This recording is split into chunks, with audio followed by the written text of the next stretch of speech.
Today, we're going to dive into one of the most foundational stories there is, the story of Adam and Eve. And we're going to look at it through a really specific lens. How everything, I mean everything, hinges on the power of a single choice. All right, so let's start right at square one. The story kicks off with this simple but massive idea. Adam and Eve were the very first of God's children to actually live here on Earth. This really sets the stage for, well, all of human history. So, where does their story even begin?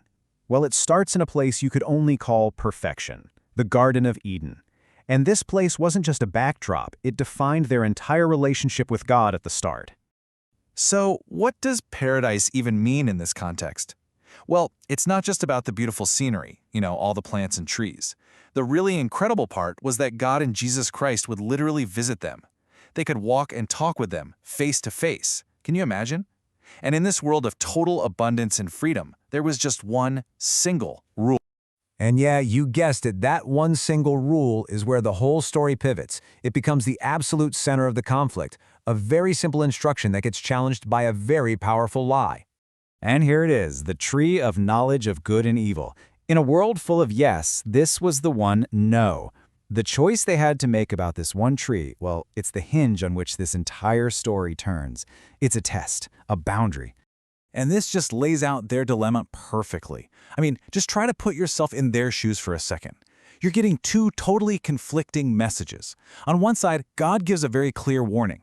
If you eat this, you'll have to leave and you will eventually die. But on the other side, Satan comes along and says, no, you won't die. You'll just get smarter. You'll know good from evil. So the choice wasn't just what to do. It was who to believe. Okay, so this brings us right to the main event, the moment of truth. With these two opposing paths in front of them, a choice has to be made, and it's a choice that is going to change absolutely everything. And the story is crystal clear about what happens next. After weighing everything, Eve makes a conscious decision. She chose to eat the fruit. And then, right after, she gives the fruit to Adam, and he makes his own choice. He also decided to eat. It's really important that these are shown as two separate, deliberate acts. So what happens the moment they do it? That immediate aftermath. Well, their first feeling wasn't wisdom, it was fear. And that fear made them hide from God, which instantly broke that open, walking and talking relationship they had. But to their credit, when God found them, they did own up to it. They admitted what they'd done. So that choice and their confession led to some massive, massive changes. Let's take a look at their new reality.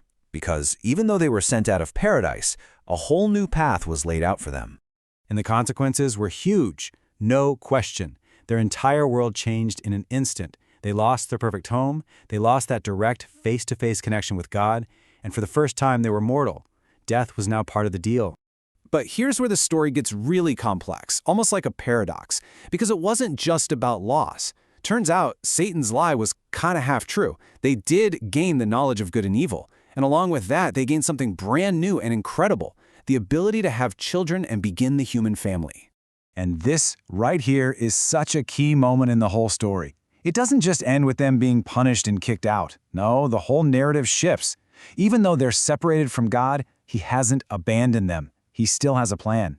So, what did this new path look like? Well, life outside the garden wasn't a free-for-all.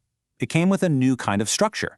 They promised to obey God's commandments. They were taught certain rituals, like animal sacrifices, which were meant to point them back toward God.